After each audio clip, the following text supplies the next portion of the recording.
Bonjour et bienvenue à Pack the Pod, votre clubhouse de rugby. Alors moi c'est TK, l'américain de notre petit groupe d'amis réunis par le rugby. Donc j'ai joué au foot américain, mais aussi au rugby au folklore. Je suis très content d'être là avec Théodore de Saint-Rémy, qui a aussi joué au rugby beaucoup plus que moi, qui a joué au Racing notamment. Oui, salut, on se connaît, mais là aujourd'hui c'est un clubhouse qui est rugby et foot américain. C'est la période actuelle qui est incroyable et qui nous a donner cette opportunité comme ça, comme quoi il faut toujours trouver quelque chose de bon, n'est-ce pas l'américain Thierry? Oui, il faut toujours rester positif. Toujours voir le positif dans les situations. Et effectivement, on a la semaine dernière partagé avec vous le premier épisode de notre entretien avec Richard Tarditz, et là on continue, on remonte sur sa machine à remonter le temps avec lui, c'est lui qui met les gaz, nous on est derrière et on s'éclate parce que vraiment c'est une expérience extraordinaire. C'était super. On avait dit que ça serait pas mal de parler un peu de foot américain et comment ça s'organise pour un peu mieux placer les gens. Oui, alors je pense effectivement que pour nos auditeurs et ceux parmi eux qui sont pas des spécialistes du foot américain, et je pense qu'il y en a quand même un certain nombre, on se rappelle simplement que au foot américain il y a deux équipes qui s'opposent, ça c'est classique, une défensive, une offensive, et chaque équipe d'ailleurs change quasiment toute son équipe selon qu'elle est en phase offensive ou en phase défensive. Et grosso modo, on a un gars qui reçoit le ballon et qui l'envoie à d'autres gars qui courent, et plein de mecs entre les deux qui s'affrontent pour essayer de choper soit celui qui envoie le ballon, soit celui qui le reçoit. Alors Thierry, est-ce que tu peux nous dire un peu plus ce que c'est un linebacker, un pass rush? Parce que Richard va à nouveau employer quelques mots comme ça, 2-3 repères. Ok. Donc sur l'attaque, on avance le ballon en deux façons, soit par un rush, une course qui est fait par le running back, donc running back qui court avec le ballon. Soit c'est le quarterback qui lance le ballon à soit un running back ou des receveurs. En face, en défense, il y a the defensive line. Le defensive line, leur objectif en fait, c'est de plaquer le coureur avec le ballon si c'est un course, ou si c'est un lancé par le quarterback, c'est aller plaquer le quarterback avant qu'il lance la balle, et ça s'appelle un sac. Et donc Richard, il était dans la defensive end tout au long de son carrière avec University of Georgia au niveau universitaire. Et en fait, c'est pour ça qu'il l'appelait le sac, parce qu'il allait saquer le quarterback avant qu'il avait l'opportunité de lancer la balle. Il y a un Français qui arrive et le plaque bien sur le sol. Donc voilà. And he was very good at it. He was very good at it. Après, dans les NFL, d'un coup, il était demandé de changer sa position. Donc, il n'était plus un pass rusher. Donc, il parle beaucoup de pass rusher. Donc, ça veut dire je cours après le passeur, qui est en ce cas-là le quarterback. Et il devient un outside linebacker. Donc, en fait, ça change en fait ses responsabilités. Ça veut dire que son objectif n'est plus de plaquer le quarterback, mais plutôt défendre contre la course, mais beaucoup contre la passe, contre les personnes qui vont recevoir le ballon. Donc, soit le faire une interception, intercepter le ballon avant qu'il l'attrape, ou plaquer les personnes après qu'ils aient rattrapé le ballon. Donc, en fait, c'est un changement complet de sa position. Ce qu'il faut en point commun, et il le dit d'ailleurs, on va le voir dans l'entretien, pas de divulgation. Dans les deux cas, il faut des jambes. Voilà, c'est un garçon qui allait vite, manifestement. Ouais. Et je pense que l'autre chose qu'on va voir aussi, c'est que, comme je dirais en anglais, c'est un vrai go-getter, ce monsieur. C'est quelqu'un qui fonce sur des choses, il y va avec tout cœur, et c'est vraiment beau à voir, son histoire est vraiment superbe. Alors on y va, on fonce. On y va. On fonce aussi. Allez, on y va.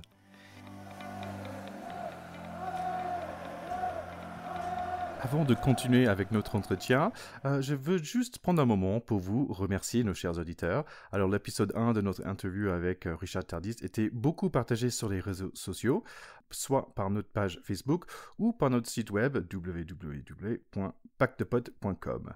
Donc, ça nous fait chaud au cœur. Continuez à partager, please. J'ai aussi eu un joli message d'un de mes anciens coéquipiers de foot américain. J'ai eu le plaisir de jouer avec lui chez les Falcons de Bran. Il s'appelle Damien Signori, un running back qui a joué 11 ans sur l'équipe de France de foot US et qui a participé aux sélections de NFL Europe. Salut Thierry, écoute, je viens de terminer d'écouter le podcast. C'était mon tout premier, la première fois que j'expérimente ça et c'était génial. J'ai vraiment adoré le travail que vous avez fait. Richard Tarditz, ça me parle beaucoup parce que je vais t'envoyer quelques photos, une photo dédicacée, mais c'était mon héros quand j'ai commencé le football. J'ai fait ses camps, donc voilà, j'étais super content d'avoir des petits insights, un peu plus que j'en avais eu à l'époque et un peu plus qu'il y en avait eu dans les reportages qui avaient été faits sur lui sur Canal+. Donc vraiment génial, je suis impatient d'écouter du coup le deuxième numéro, donc je partage ça avec grand plaisir. Voilà. Merci à toi, Damien. On a envie de vous entendre aussi, donc n'hésitez pas à nous contacter sur les réseaux sociaux ou par notre email info@pactepod.com. Nous allons reprendre tout de suite alors notre interview avec Richard. Là, il répond à une question sur son passage en NFL.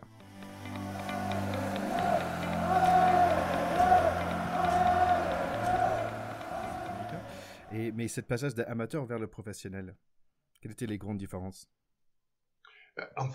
En fait, c'est terrible. Pourquoi? Parce que il n'y a pas de garantie de contrat. C'est-à-dire que ton contrat, tu le négocies avant la saison. Il est divisé sur 16 semaines, 16 matchs. Ce contrat, en fait, il n'est pas garanti. Psychologiquement, ça doit être très dur quand même, ça. C'est très dur. C'est très dur parce que tu peux pas prendre plaisir, en fait. Tu préfères avoir un bon match et que l'équipe perde que toi avoir un mauvais match et que l'équipe gagne. Parce que malheureusement, c'est ton contrat qui prime. Et ça, par exemple, par rapport à ce que tu as vécu, ta culture de joueur de rugby avant, etc., où tu as vraiment la vie ensemble, le collectif, le match, parfois dur, gagné, perdu, après on boit des canons, et on fait parfois la fête, surtout quand on est plus jeune et pas encore trop pro et tout ça. T'as vécu ça un peu ou c'est complètement autre chose là-bas? Il n'y a pas cet aspect, on va dire, festif, post-match, on profite, on est un peu, je sais pas, reconnu parce qu'on a le maillot et on a du plaisir à avoir tout ça, ou est-ce que finalement t'as plus de pression et d'angoisse que de plaisir? T'as plus le plaisir là, tu l'as en universitaire parce que tu sais que tu peux pas te virer. Quand tu arrives en pro, on te fait au début du mois de février, tu as ce qu'on appelle Medical Camp, un camp médical d'une semaine où on te teste tes os, tes ligaments, tout, pour voir à quel poids tu peux être le plus performant. Tu as 6 mois pour arriver à ce poids-là. Pendant la saison, tous les vendredis, tu es pesé. Et tu as le droit d'avoir une livre en dessus ou en dessous de ce poids. Sinon, tu paies $1000 d'amende par livre en dessous ou en dessous. C'est-à-dire que tu as une pression constante. Oh la vache. T'imagines, tu n'as aucune garantie, rien du tout. Donc, tu es toujours dans le stress. Et le seul moyen de battre ce stress-là, c'est s'assurer que tu n'as rien te reproché. C'est-à-dire que tu es le meilleur chaque fois. Donc, tu t'entraînes, tu fais pas la fête, tu bois pas, tu assures, tu trucs, tu étais là à l'heure, tu donnes aucune raison à ces mecs-là de te virer. Ouais, outre ta performance sur le terrain. Donc, en fait, c'est intenable. Heureusement que la saison ne fait que 4 mois. Oui, heureusement, ça dure que 4 mois. Pour le NFL et ce système où tu n'as pas de garantie, en fait, ça me fait penser à des systèmes économiques aux États-Unis aussi. Juste en général, quand tu as un job, c'est pas garanti le jour après d'avoir le même job. C'est pas comme en France où on a des CDI, ça n'existe pas, en fait. C'est un peu le même, culturellement parlant, c'est un peu le même. Exactement. Tout à fait, c'est le même écart, bien sûr. Oui, à tous les niveaux. Et c'est pour ça que cette remise en cause est constante. Et des fois, ça pèse beaucoup. Hein. Ouais, donc j'entends que sportivement il y a plein sur l'assiette, il y a plein de choses à faire, mais humainement pour toi d'habiter, c'est à côté de Boston, est-ce que tu avais d'autres choses dans ta vie que le NFL à ce moment-là? Alors moi j'ai toujours travaillé parce qu'en fait la NFL ça dure que 4 mois. Hein. La saison de foot c'est 4 mois. L'intersaison tu t'entraînes, tu fais la muscu tous les jours, mais donc tu as du temps. Et comme moi j'avais fait un MBA en finance, je travaillais moi chez Merrill Lynch qui était une boîte d'investissement. J'étais broker aussi. Pendant la saison, et ça me permettait, moi, comme j'avais des contacts avec les joueurs, d'avoir un fichier client qui était assez intéressant. Et donc, j'ai travaillé, moi, à Merrill Lynch à Phoenix. Quand j'étais à Phoenix, j'ai travaillé aussi à Merrill Lynch à Boston. D'accord. Et donc là, tu étais aussi un peu une anomalie dans ces cadres-là. Tu étais le Frenchie qui joue au foot américain et qui bosse avec nous. Quoi. Ça devait être complètement improbable aussi comme statut. Et non, Théo, c'est comme au foot. C'est-à-dire, l'Amérique, il n'y a pas de copain. Tu vas d'avant. Si le mec à côté, il peut te prendre ton poids, tu vas te le prendre. Il n'y a pas ce côté-là. T'es sympa, donc je te laisse à côté de moi, tu vois. C'est pas ça. Et en fait, c'est tout par rapport à ta performance, taille du portefeuille, taille de commission. C'est que ça. Tu sais, on a une aura merveilleuse, le français, aux États-Unis. Parce que c'est vrai que les gens, quand ils savent que t'es français, ils ont toujours des questions sur la culture, sur la culture culinaire, l'histoire et tout ça. Mais quand tu es dans le business, du sport ou du travail, il n'y a plus de français, anglais, tout ça. Tu es juste une personne qui va faire mieux que l'autre sur la côté, donc il faut qu'il se batte. Ouais, c'est marrant parce que j'avais le sentiment en sortant de l'université exactement la même chose, que c'est purement la compétition pure et dure, et j'avais l'envie j'étais dans un travail de vente et c'était vraiment, les gens étaient prêts de piquer tes clients même dans la même société et tout, et j'étais dégoûté en fait. Je voulais avoir une autre expérience de travail, et que ouais, ce que tu dis c'est vraiment vrai dans l'histoire, que oui, le sport ok, et le monde de travail c'est exactement la même chose aux États-Unis, c'est que chacun pour soi, quoi. Exactement. En fait, le seul regret que tu as après, c'est de te dire merde, j'aurais dû profiter de mes années universitaires, parce que c'était vraiment le seul endroit où tu n'as pas de stress, en fait. T'as pas le stress de perdre ton boulot. T'as fait super fort parce que, bon, aux États-Unis, on a normalement 4 ans pour faire des études, mais en gros, il y a beaucoup de gens qui ils réussissent à faire en 5 ans, hein, pour faire durer un peu plus la fête. Et normalement, cette 5e année, c'est bien sympa. Donc, au lieu de faire en 5 ans, t'as fait en 4 ans, en fait, toutes tes études de MBA, parce que ça fait 4 plus, hein. Toutes tes études plus ça. Donc, bravo, c'est bien fait. Grâce à ça, moi, ma dernière année, j'ai gagné ce qu'on appelle, j'ai été à NCAA Athlete of the Year.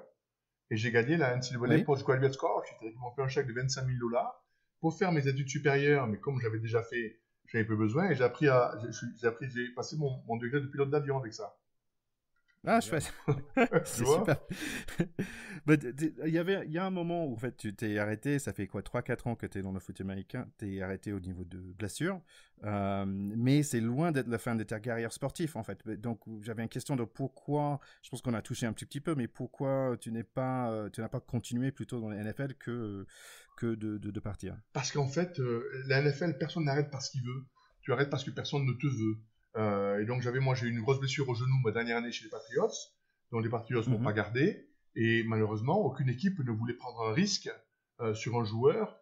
Bon, tu t'appelles Brady, Manning, Montana, l'équipe va prendre un risque parce que tu as un tel talent que bon, tu pourras peut-être valoir ce que tu as fait. Mais un joueur moyen comme moi, tu sais, quand tu vois la pyramide du sport aux États-Unis, je te disais que les jeunes, disons qu'il y a 50 000 jeunes qui sortent du lycée. Il y en a 25 000 qui vont pouvoir jouer en universitaire. Et de ça, tu vas en avoir 300 qui vont jouer en pro. Donc, les équipes n'ont pas le temps à attendre pour toi. Il y a tellement de joueurs. Il y a 3300 jeunes football américains qui sortent chaque année de l'universitaire. Il y en a 300 qui sont draftés et tu en as 80 qui ont un contrat. Donc, aujourd'hui, si tu n'es pas un super-héros, un Joe Montana ou un Tom Brady, où les mecs sont prêts à prendre un risque pour te faire rejouer quand tu as été réparé, un joueur moyen ou moins que moyen comme moi, il y a trop de mecs derrière comme moi qui peuvent faire la même chose que moi. Ouais, il est remplacé par un plus jeune, tout à fait. Sûr, et puis tu sais, on dit que la moyenne de carrière de la NFL, c'est 1 an et un match. Mais il y en a qui font qu'un seul match. Il y en a qui jouent 15 ans comme Brady. Et des mecs qui jouent ou 20 ans et des mecs qui font qu'un seul match. Et pour être retraité de la NFL, il faut avoir joué 3 ans et 3 matchs. C'est-à-dire que moi, à 50 là, tu vois, au mois de juillet, j'aurai 55 ans, je vais toucher ma retraite de la NFL. Oh, congratulations. Ouais, mais tu vois, tu gagnes $400 par an joué, donc 4 x 4, 16, je vais recevoir $1 600 par mois, c'est ma retraite de joueur de NFL. Ça, c'est génial, c'est quand même un truc absolument incroyable. Ah oui, tu sais, on dit qu'il y a ce côté très dur des Américains, mais il y a ce côté aussi où derrière, t'es récompensé derrière, tu vois, quand même, hein, on t'oublie pas, mine de rien. Hein. Là, à ce moment-là, en NFL, bon, c'est fini. Est-ce que tu le sens comment, en fait? Tu t'es un peu déçu? Tu as envie d'explorer le monde? Qu'est-ce que tu as fait par la suite? Alors, tu n'es pas déçu parce qu'en fait, tu sais très bien que c'est la règle, telle est la loi. Tu sais que le jour où tu te blesses, c'est fini. Il y a trop de monde qui pousse derrière. Tu as appris à connaître le système, tu connais bien le système. Donc, tout d'un coup, tu sais, merde, je suis blessé, c'est fini. Donc, il faut trouver autre chose. Donc là, je commence à batailler un petit peu. Qu'est-ce que je pourrais faire? Et là, je suis appelé par un mec qui s'appelle Jack Clark, qui est dans l'aéronautique américaine, et qui a un rêve de remonter une énorme équipe de rugby américaine. D'abord, avant de dire ça, il faut que je te souligne quelque chose. Le jour où je suis drafté, un jour plus tard, je reçois un mail de Pete Rozelle, qui était le directeur de la NFL, et qui me dit, Monsieur Tarditz, Richard, on aimerait que tu deviennes américain. On ne veut pas qu'on puisse dire qu'il y a des étrangers qui jouent au All-American Sport. Ça fait que 2 jours après mon draft, on m'a donné le passeport américain. Pour pas qu'ils puissent dire qu'il y a un étranger qui est joué à ce niveau-là dans leur sport. C'est incroyable, ça. Incroyable. C'est absolument incroyable. En 88. Donc là, tu acceptes, tu aurais pu dire non ou tu pouvais pas dire non? Je pense que je pouvais pas dire non. Tu vois. Et puis bon, il y avait un certain aussi honneur et tu vois, tu étais ravi de pouvoir faire cette chose-là, quoi. Donc j'étais ravi de le faire. En fait, Richard, bon, tu comprends que la NFL, c'est fini pour toi, tu passes à autre chose, et puis à un moment, tu reviens en France, et en France, moi, à cette époque-là, moi, je suis né en 74, tu vois, j'avais 20 ans, et on entend parler de ce mec qui revient du foot américain, qui s'appelle Tarditz. En plus, Tarditz, ça peut faire un peu américain comme nom, ça fait pas spécialement, c'est pas Dupont-Durand, quoi, on aurait pu se dire c'est un Amerloc. D'ailleurs, t'avais le passeport, hein, si j'ai bien compris, et donc... T'arrives au PUC, comment tu te retrouves au PUC? Moi, à ce moment-là, je suis à côté en Ile-de-France, mais il y avait Daniel Herrero qui était une légende, qui est toujours une légende du rugby, un type incroyablement charismatique avec son bandeau, sa culture du routard et en même temps du combat, du feu sur le terrain de rugby et puis du feu aussi dans le verbe, parce que c'est un gourou, ce mec, des équipes de rugby. Comment tu vis ton retour entre le délire professionnel de la NFL et la bonhomie de la fin de l'associatif qui devient un peu pro du rugby français, mais c'est des mondes qui sont... Il y a plus qu'un océan qui les sépare. Comment tu vis ce retour-là? Alors en fait, ce retour, il est plus professionnel qu'autre chose. Moi, en parallèle du football américain, à la fin, j'avais créé une société, Playoffs, où je vendais du matériel de sport américain en Europe. Et notamment beaucoup en Scandinavie, les gouvernements achètent du matériel et qu'ils mettent après à disposition de leurs écoles. Donc je travaillais beaucoup avec les pays scandinaves, où je vendais beaucoup de ballons de basket, tout ce qui était patins de hockey sur glace, ces choses-là, que j'achetais moi, parce qu'en fait, en Amérique, les écoles, c'est des leasing qu'ils font avec des grosses compagnies comme Wilson, Rawlings et tout ça, et tous les 4 ans, ils renouvellent leur équipement. Et donc, il y a des entrepôts qui sont pleins de matériel, qui sont en parfait état de marche, mais qui ont été dans ces leasing remplacés. Voilà. Donc, moi, j'avais monté une entreprise où je vendais ça en Europe. Je vendais d'ailleurs un peu de matériel de sport américain aussi, mais c'était surtout les pays scandinaves, l'Allemagne aussi, et la Russie, où j'en vendais donc en grosse quantité ces choses-là. Et un jour, je me retrouve dans l'avion à côté d'un mec, on commence à parler. Ah, il me dit, oh, moi j'adore le rugby. C'était le PDG d'Onyx, qui s'appelait Yann Le Doré, qui était donc à l'époque le président du PUC, qui était aussi PDG, voilà, PDG de la Générale des Eaux, d'activité déchets. Et on arrive à parler un petit peu. Il me dit, tu sais, on aimerait beaucoup se développer en Amérique du Nord, mais on ne connaît pas. C'est un pays qu'on ne connaît pas. Tout ça, ça serait bien que tu viennes. Tu pourrais jouer au PUC. On a un gros programme. On a pris un super entraîneur, Daniel Herrero. On a été recruter des super joueurs. On aimerait faire remonter le club en groupe A. Tu viens faire 1 ou 2 ans avec nous. On te forme. Tu apprends le métier un peu du traitement de déchets industriels chez nous et tout ça. Tu fais des études de marché sur l'Amérique du Nord et tu repars là-bas dans 2 ans. Je voulais repartir là-bas m'installer. Ah, écoute, je lui dis, écoute, le projet, ça me plaisait super bien. Puis, tu vois, ça me disait d'avoir un boulot avec une cravate, où je pouvais mettre un peu, tu vois, en effet, un peu mon diplôme universitaire. Je vends mon affaire de sport américain aux 2 commerciaux que j'avais en Europe. Et je dis à Laurent, écoute, je prends ce poste, je viens à Paris m'installer pendant 2 ans pour apprendre le métier.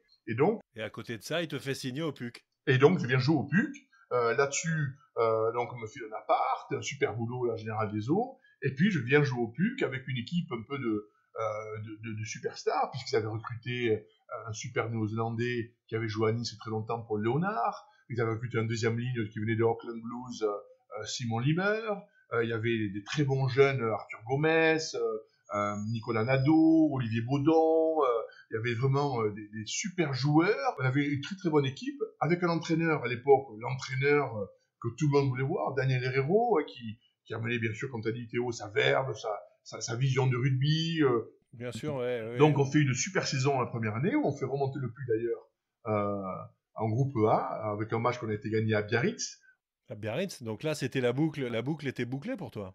Ah, la boucle était bouclée, tu vois, on va à Biarritz, pour battre Biarritz, pour monter en groupe A. Et Daniel me donne le rôle de capitaine, tu vois, à Biarritz, bon, c'était le retour 20 ans plus tard, il était parti en 85, tu vois, et en 96, 10 ans plus tard, on va bien jouer. Et donc, on fait une très belle saison la première année. Tu joues numéro 8 là, ou flanqueur? Je joue numéro 7, parce qu'en fait, on avait Paul Léonard, qui était un super joueur néo-zélandais qui vivait qui avait joué très longtemps à Nice, était là, et très bon numéro 8. Donc moi, je jouais flanqueur avec Eric Viol ou Franck Follet, on tournait. Donc, on avait vraiment une très belle équipe, très sympa. Mais l'esprit du PUC, comme on le connaît. Donc, je retrouvais un peu ce monde du rugby avec cette bonhomie, ce plaisir de se retrouver, de passer du temps ensemble. Le plaisir de jouer au rugby parce que Daniel Herrero a plein de qualités, plein de défauts. Mais une qualité qu'il a, que je trouve extraordinaire, c'est que tu vas à l'entraînement, tu n'as jamais 2 fois le même entraînement. Ah, bah il va toujours inventer des échauffements, des techniques, des trucs. Et donc, c'est toujours un plaisir. Et puis quand même, Richard, pour la première fois depuis 10 ans, tu touchais au ballon. Ça, c'est vrai. Mais bon, on a sauté une petite étape, en fait, où en 94, après ma carrière de football américain, il y a un gars qui a voulu remonter une grosse équipe de rugby aux États-Unis, qui s'appelait Jack Clark, qui avait pas mal de moyens financiers. Et on est devenu, en 95, en fait, la première équipe professionnelle le rugby pro est arrivé en 99 dans le monde du rugby, mais nous en Amérique, on était déjà pro depuis 95. Et il avait fait une équipe un peu d'expatriés, d'anciens Français, d'anciens Néo-Zélandais, Australiens, pour pouvoir se qualifier pour la Coupe du Monde de 95, qu'on n'a pas pu faire, et ensuite se qualifier pour la Coupe du Monde de rugby à 7 à 97, et la Coupe du Monde de 99 qui a eu lieu en Angleterre. Donc j'avais repris le rugby en 94, que j'ai fait, voilà, j'ai fait celle de 97, celle de 99. Donc sous le maillot américain. Sous le maillot américain. Et donc j'avais quand même repris le rugby, tu vois. Donc, mais le rugby aux États-Unis, c'est pas le rugby comme tu as chez nous, quoi. Il y a une culture du rugby en France qui est inégalable nulle part ailleurs. Oh, oui, on va taper la bière aux autres personnes, mais il y a quand même une bonhomie dans les vestiaires, tout ça qu'il y a vraiment qu'en France, ça, ce côté un peu du plaisir de vivre, même ces pays anglo-saxons qui ont un certain plaisir de vivre différent. On a parlé avec Serge Betsen, avec qui Thierry a fait une interview il y a quelques jours pour notre podcast, et il nous a dit que son plus grand étonnement quand il est arrivé pour jouer au rugby en Angleterre, c'est que les mecs ne disent pas bonjour aux autres dans le vestiaire, arrivent une demi-heure avant le match, se changent, font leur match, boivent quelques bières et se cassent, alors qu'en France, effectivement, on vit avec les mecs. Et puis quand tu rentres en France, dans le vestiaire, tu dis bonjour à tout le monde. Donc même moi j'ai joué avec des Anglais ou des Australiens qui arrivaient en France pour jouer, les mecs ils hallucinaient, ils comprenaient même pas à quoi ça servait, ils finissaient par le faire mais ça les faisait marrer et ils comprenaient rien, quoi.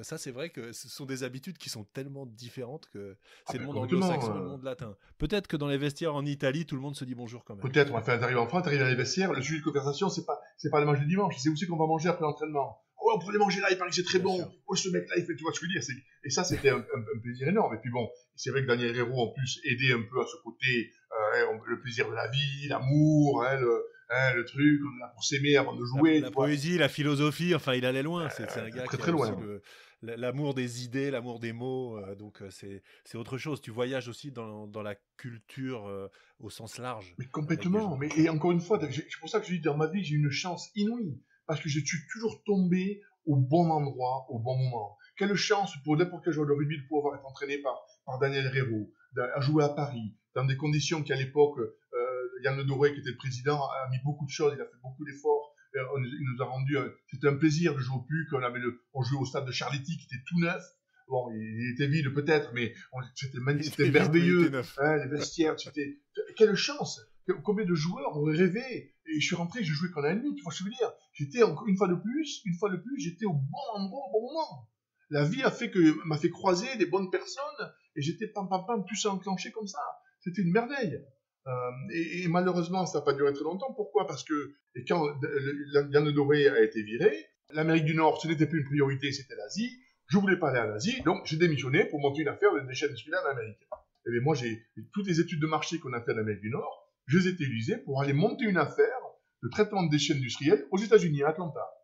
Donc tu es reparti aux États-Unis. Exactement. En 96, je suis reparti à Atlanta pour monter une affaire de traitement de déchets industriels que j'ai revendue 5 ans plus tard. Et en 2001, et ma femme, on voulait voir autre chose, et mes 3 enfants, on a acheté un grand bus et on est parti pendant 2 ans faire la tournée de tous les parcs nationaux américains. C'est incroyable. Ma plus jeune fille qui avait 3 mois a appris à marcher dans le bus. On avait un bus, on tirait une petite Jeep et on a fait tous les parcs nationaux américains pendant 2 ans. Ça devait être vraiment un voyage fantastique. Il faut absolument faire un film. Et je suis rentré ici, et ensuite on a fini ça, on a vendu le bus, on a tous pleuré comme des enfants, parce que les enfants arrivaient, ils avaient 5 ans, 4 ans, il fallait qu'ils aillent à l'école, tu vois. On ne pouvait pas leur faire l'école dans le bus, même si c'était une école buissonnière, mais était toujours dans les... L'Amérique n'a pas de bâtiment comme la France, mais ils ont de l'espace, ils ont de la terre. Quand tu fais ces parcs nationaux, Big Ben, Yosemite, Yellowstone, et plein d'autres dont tu n'as jamais parlé, Zion, Bryce, tous ces endroits qui sont mythiques et qui sont faits pour le transport. Tu arrives dans ces camps, tu branches ton électricité, tu branches tes égouts, tu branches ton eau, tu gonfles ton bus, et tu vois, et tu détaches ta Jeep, et tu restes là 4-5 jours, au milieu de nulle part, magnifique. à passer 2 ans avec tes gosses. C'était extraordinaire. Et donc tes enfants sont américains, Richard? Ils sont nés aux États-Unis? Oui. Les 3 sont nés à Atlanta. Et donc, et ma fille, ma plus jeune, elle avait 3 mois, elle a appris à marcher dans le bus.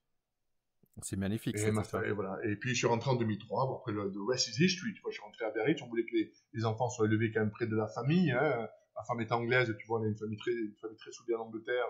Bon, entre vivre en Angleterre ou à Biarritz, le choix était vite fait. Donc, on est rentré à Biarritz, tu vois, et pour élever les enfants, pour qu'ils connaissent leur famille.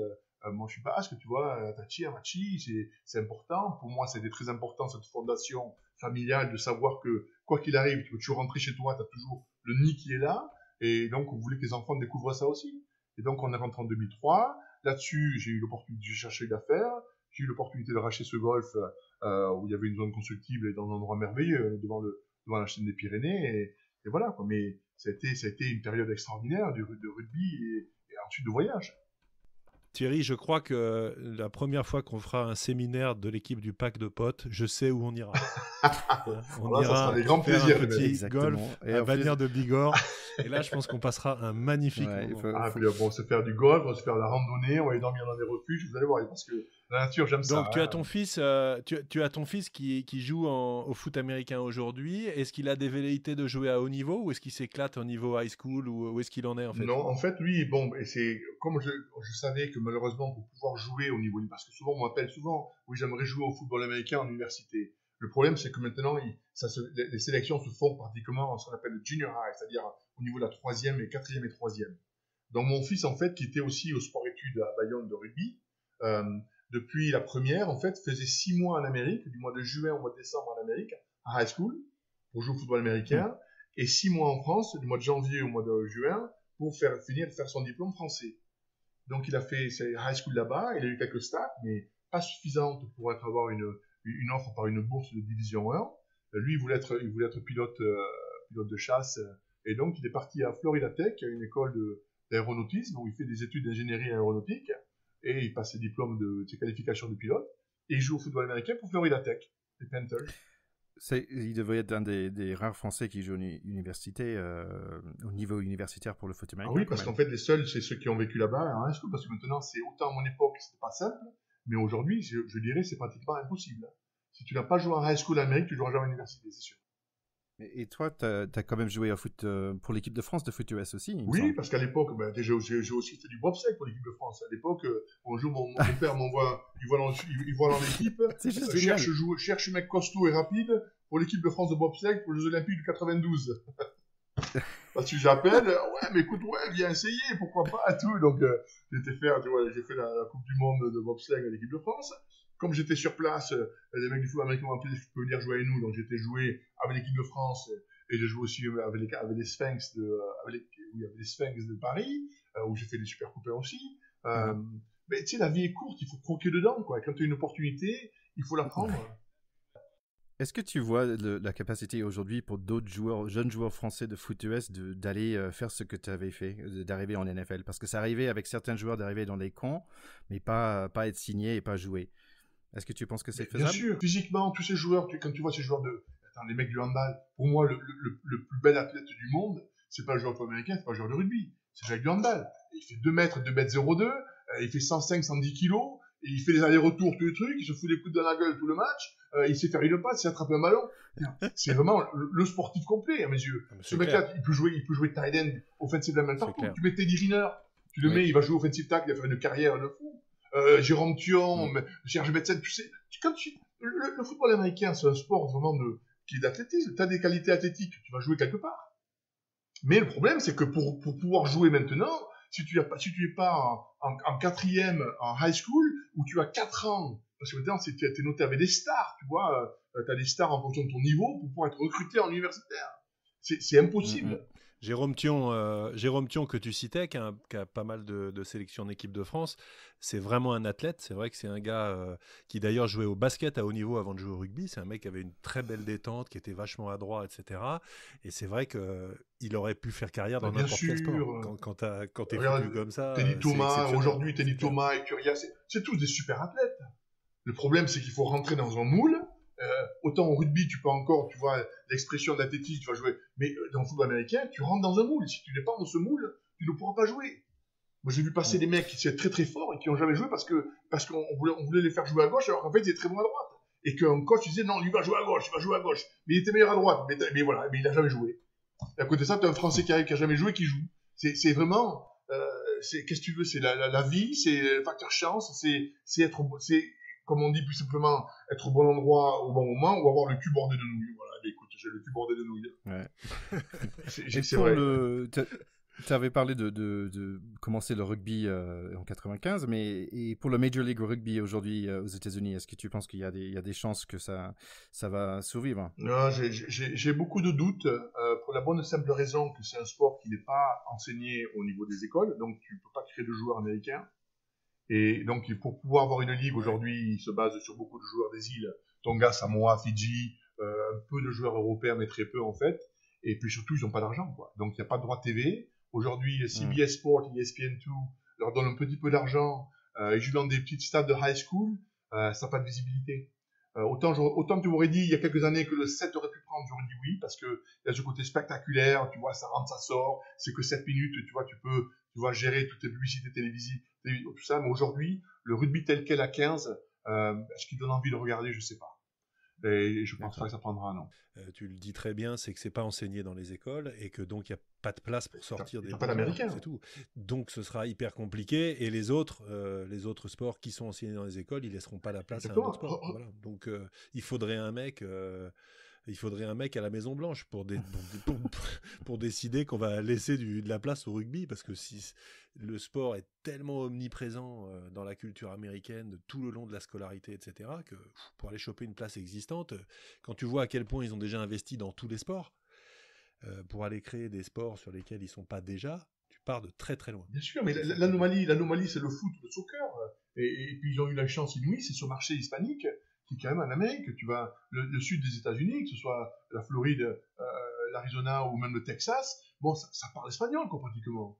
Donc ta ligue, ta Major Soccer League, la MSL, au départ elle est partie sur Miami, et dans ces villes-là, c'est ça qui a fait partir le sport. Hein. Et aujourd'hui, quand tu vas voir les stades, tu vas voir les Fusion ou n'importe quoi jouer, t'as 80% d'hispaniques. Hein. J'avais deux questions pour un peu boucler. J'ai noté que tu es arrivé dans le sud, donc dans Georgia, ton fils et ta fille, ils sont dans le sud aussi. Moi, je suis du sud des États-Unis. Qu'est-ce qui t'attire en fait du sud, of the South? En fait, qui m'attire aujourd'hui, c'est l'opportunité. À l'époque, moi, ça a été l'opportunité de pouvoir aller dans une famille d'accueil, donc c'était à Augusta, mais ça aurait pu être à Texas El Paso. Hein. C'est vrai que c'était ça. J'ai joué donc à Georgia.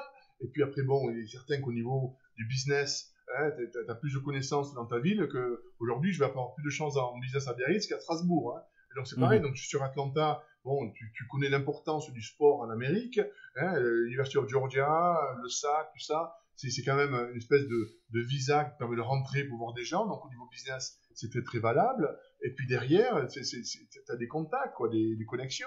Donc ça m'a été à Florida Tech, pourquoi? Parce que sa famille d'accueil, où il a été en high school, c'était à Athens, Georgia. Hein, il était à Clark Central, qui était à Athens, moi où j'ai joué à l'universitaire, parce que j'ai des amis qui avaient une famille qui pouvait le recevoir 6 mois de l'année.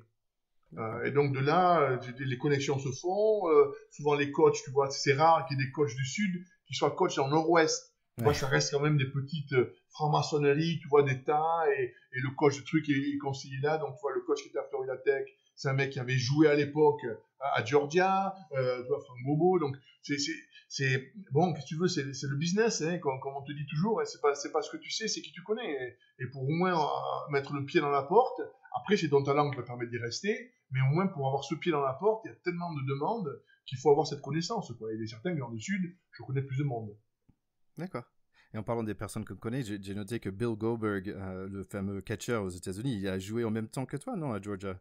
Exactement, c'était mon nose guard à côté. D'ailleurs, je te dis une petite anecdote. Tu vois comment on était testé. Quand même, on était testé en collège pour les drogues ou les stéroïdes ou alors les drogues, tu vois, pour t'amuser. Et bien, comme on était testé tous les dimanches matins après les matchs, et bien, c'est moi qui faisais pipi pour Goldberg tous les dimanches matins.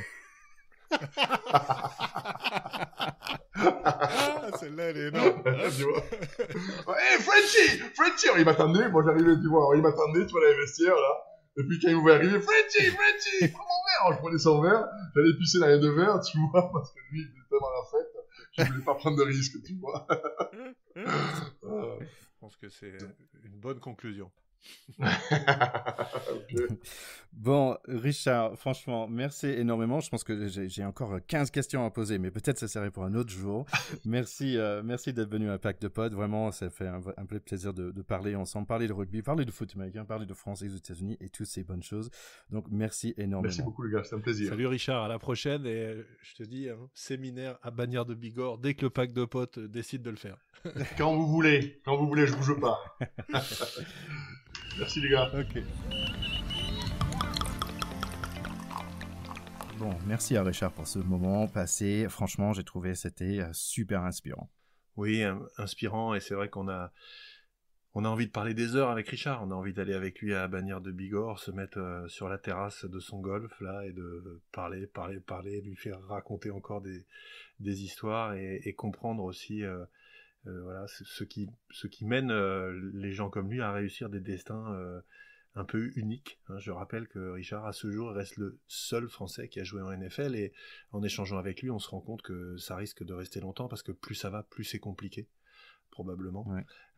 Et ce que j'adore dans son histoire, moi, c'est aussi de voir à quel point ça l'a transformé, et il est devenu quelqu'un qui a un regard aussi double, parce que c'est un vrai Français, mais c'est aussi un vrai Américain, au-delà du passeport qu'il a eu, et il raconte cette histoire-là, du passeport et de la nationalité. Ses enfants sont nés là-bas, il a passé 2 ans dans les parcs, enfin, il est peut-être plus américain que beaucoup d'Américains, et il le dit aussi dans son approche des choses, du pragmatisme, du regard positif sur les situations, de ne pas s'appesantir sur ce qui peut parfois être compliqué, ou sur lequel on aurait envie de raisonner, d'intellectualiser. Non, on y va. Voilà, il cherchait une affaire, paf, il trouve son golf, et 5 ans après, ça roule, il est à la tête de son golf, et il poursuit ses buts avec, voilà, de l'énergie positive à gogo, et c'est ça aussi l'Américain qu'il est devenu, je trouve. Ouais, je trouve que plusieurs fois, il parle d'être at the right place at the right time, qui est d'être au bon endroit au bon moment, qui est une réponse assez humble, mais en même temps, il a dit, on n'a qu'un seul vie, donc vas-y, quoi. C'est ça. Donc, c'est pour ça qu'il... Et ce que j'espère vraiment, c'est qu'en faisant ces podcasts, à la fois, on veut discuter entre nous, on veut passer du temps, et on y arrive, puis on a des moments comme ça, et j'aime la manière dont tu dis, Thierry, c'est inspirant. C'est-à-dire que s'il y a des jeunes qui écoutent ce truc-là, il faut se dire, mais les gars, mais croyez en vos chances, quoi. C'est-à-dire tentez des trucs. Comment ce mec qui part pour parler anglais pendant 1 mois devient un mec reconnu en NFL, qui va toucher à 55 ans sa retraite de NFL? Mais quel est ce raccourci totalement improbable? C'est le raccourci de la vie, quoi. C'est ça qui est génial. Et je pense que c'est une question, il a su profiter des occasions qui étaient là. Et ça, je suis vraiment admiratif. Et en fait, c'est marrant parce qu'il y a, pour chaque réponse à une question qu'on a posée, il y avait 3 ou 4 de plus qui sortaient, parce que tellement ces réponses étaient formidables. Voici juste rapidement les histoires qu'on n'a pas pu développer en plus de détails. Voici des choses, les raisons que j'aimerais bien. Si tu n'écoutes, Richard, s'il te plaît, reviens, parce que voici les questions que j'ai. J'ai envie de savoir plus sur les 2 ans dans les bus. Où est-ce que tu es parti? C'était quoi? Comment est-ce que tu as ressenti ça? Qu'est-ce que tu as vu les États-Unis? Quel est ton walk-away avec ça? Comment est-ce que tu peux décrire les États-Unis lors de ce moment-là? Tu es un entrepreneur, tu as déjà 3 entreprises dont nous on sache, donc comment est-ce que tu as commencé d'être entrepreneur et sportif à haut niveau en même temps? Tu as joué au foot américain en France, donc j'aimerais bien savoir ton idée, quel est l'avenir de foot américain en France. Tu es aussi commentateur quand même de Super Bowl, comment tu as eu cette poste tu nous as dit que tiens, tu étais sur l'équipe de bobsled, mais quoi? Mais c'est incroyable. Et pour finir, de USA Eagles, est-ce qu'ils ont leur chance? Mais tout ça, c'est pour la prochaine fois, je pense. Ok, ça nous donne envie de faire un 3e épisode, et puis on pourra rajouter peut-être à l'ordre du jour un petit exercice de comparaison entre vos destins, parce que même s'il y a le très haut niveau qui vous sépare, parce que ça n'est pas ton histoire, c'est la sienne, mais c'est vraiment un Américain qui débarque en France et un Français qui débarque aux États-Unis. Vos histoires, elles ont quelque chose de miroir, et ce qui m'a beaucoup marqué, c'est la solitude que tous les deux vous avez ressentie en arrivant, avec ce déracinement et cette absence de référence culturelle, sociale, émotionnelle peut-être, etc., où finalement il y a tellement de choses qu'on peut pas partager. et comment on fait pour vivre sans partager toutes ces choses-là. Je pense que c'est vraiment un super point commun entre vous deux, et je pense que d'une certaine manière, c'est aussi le point commun entre tous les gens déracinés qui sautent le pas, qui partent dans l'inconnu, qui osent. Voilà, et ça crée des belles choses, puisque voilà, toi, quelques années après, tu as construit ta famille ici. C'est pareil, tout ça a été tellement improbable le jour où tu as mis le pied sur le sol français. Ça, c'est des belles histoires, et on pourrait en parler des heures aussi. Ouais, c'est vrai. C'est pour ça que je disais tout au début que j'étais un peu bouche bée, parce que c'était vraiment une discussion qui me parlait vraiment au cœur. Donc, merci beaucoup à Richard. Et merci Théo, bravo, c'est ton premier entretien, son premier interview. Grand plaisir. Donc, prochain épisode, normalement, c'est Tom Brady, il me semble. Ouais, c'est ça, mais je pense que pour parler en français, ça va être un peu compliqué. Non, plus sérieusement, on a une super idée. On va vous emmener au voyage dans le temps, là aussi. La demi-finale 99 France All Blacks, qui s'était finie sur un score qu'on ne rappellera pas tout de suite, parce qu'on va revivre ce match comme si c'était passé la veille. Et voilà, petit exercice auquel on se prête avec beaucoup de plaisir, et on sait qu'il y a tellement de souvenirs magnifiques de ces moments-là que ça va vous plaire. Allez, à très bientôt tout le monde. Merci beaucoup. Salut, bye bye, et n'oubliez pas de nous donner un petit like, un petit share, un petit comment, tout ce que vous voulez pour nous dire que vous avez vibré dans cet épisode. Bye bye.